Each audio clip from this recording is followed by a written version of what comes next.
Hey guys, Josh Stockleather here for discussion board 5. So our question is, the 3 years of Jesus' earthly ministry have been outlined with the descriptors of inauguration, illustration, and intensification. So the inauguration would be the first year of his ministry. There's a lot of first here for what Jesus and his followers or believers. Jesus is baptized in the water by John.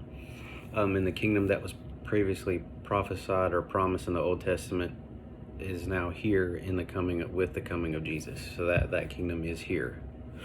And Jesus says that you cannot, he is now preaching, of course, that you cannot be born again and see the kingdom. And at the same time, you cannot, you can't enter the kingdom of God without being born again. That's what he's saying there. So, of course, the Jews, thought that just because who they were, they could enter that kingdom. But now we know, we heard it from Jesus's mouth, literally, that, you have to believe in me to enter or gain the kingdom. John had said that in the past, but now Jesus is saying it himself. He said it.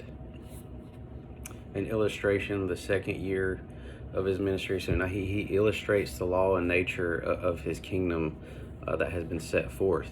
How we're supposed to live in the kingdom, act, and worship him and such to advance that kingdom.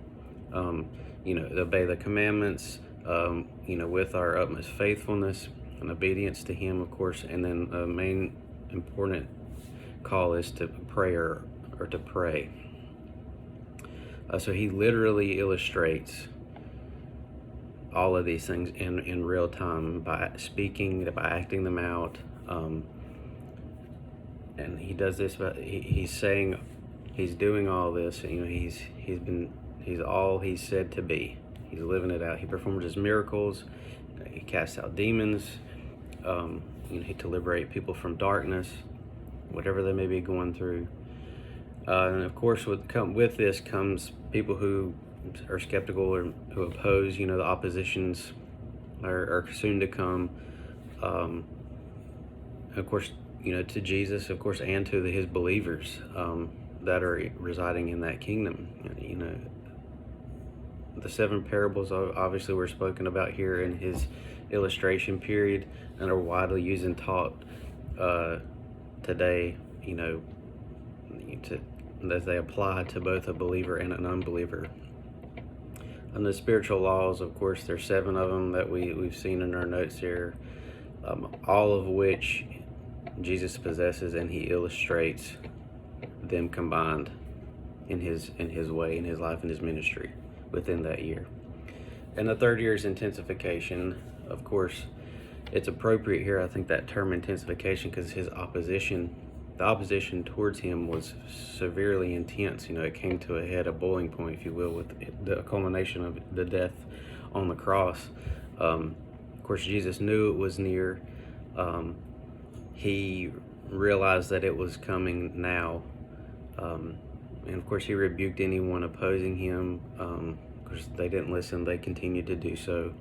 And now and such, he gives, before his time, he feels it's near. He gives the authority to his disciples to preach and to heal, just as he did now. As he said, he knew his time of death was near. And this was done so to continue to bring others to him and to pursue his kingdom. That's the Great Commission. He's there now. The disciples are able to that's our call, to bring it to everyone, and we are his disciples now. We act as the people, the believers, or the people that are called upon to further his kingdom. And of course, we can't, his resurrection, the second coming, it all culminates there with the coming of, in which all his children would be with him for eternity. So I look forward to reading all the other examples and discussions here, and we'll see you guys later.